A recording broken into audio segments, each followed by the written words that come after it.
বন্ধুরা, চলে আসলাম পারুলের রান্নাঘরে। আজকে পারুল ফালুদা পাক করে খাওয়াবে। তো চলুন দেখে আসি ফালুদা পাক করতে কি কি লাগে। প্রথমে কি দুধ আমি আগেই জাল দিয়েছিলাম, তার মধ্যে সামান্য গুঁড়া দুধ দিছি। 2 কেজি দুধ আমি 1 কেজিতে একটু বেশি রাখছি।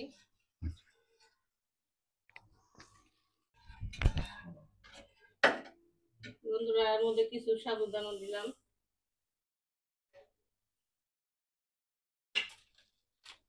এটা মিক্স করা থাকে, এটাও দিয়ে দিলাম। রাঁধুনি ফালুদা মিক্স।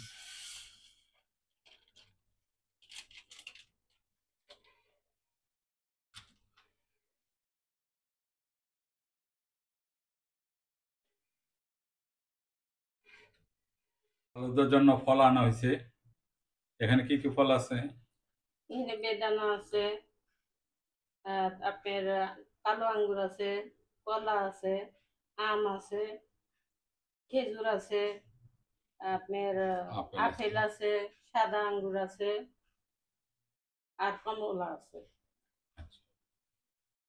এগুলা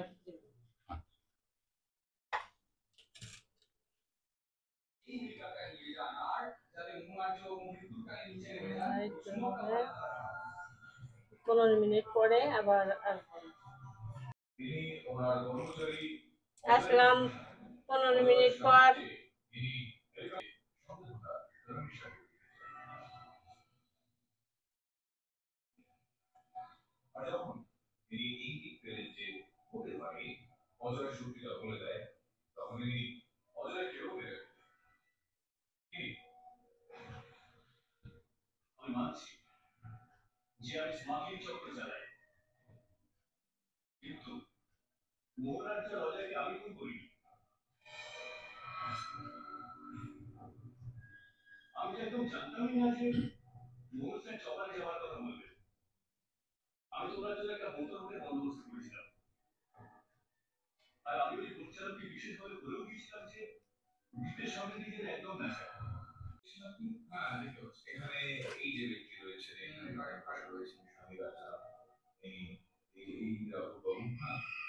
রেডি মিক্সটা হয়ে গেল।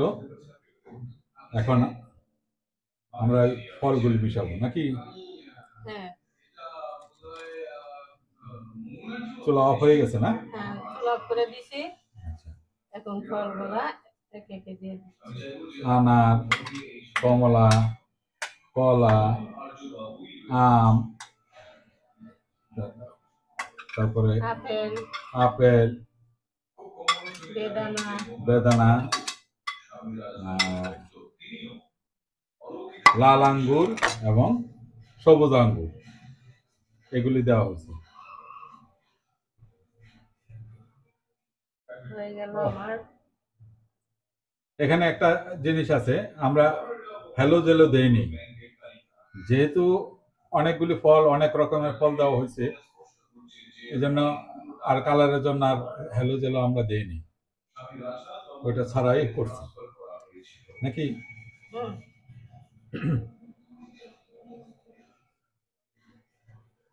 কিছুক্ষণের জন্য রেখে দেবো। আচ্ছা, কিছুক্ষণের জন্য রাখে দিবেন নাকি? হয়ে গেল পারুলের ফালুদা রান্না। চমৎকার দেখা যাচ্ছে।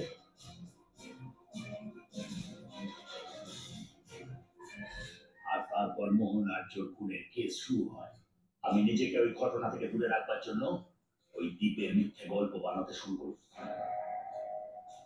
আমি জানতাম যে আদালত ওই শয়তানি শক্তির গল্প বিশ্বাস করে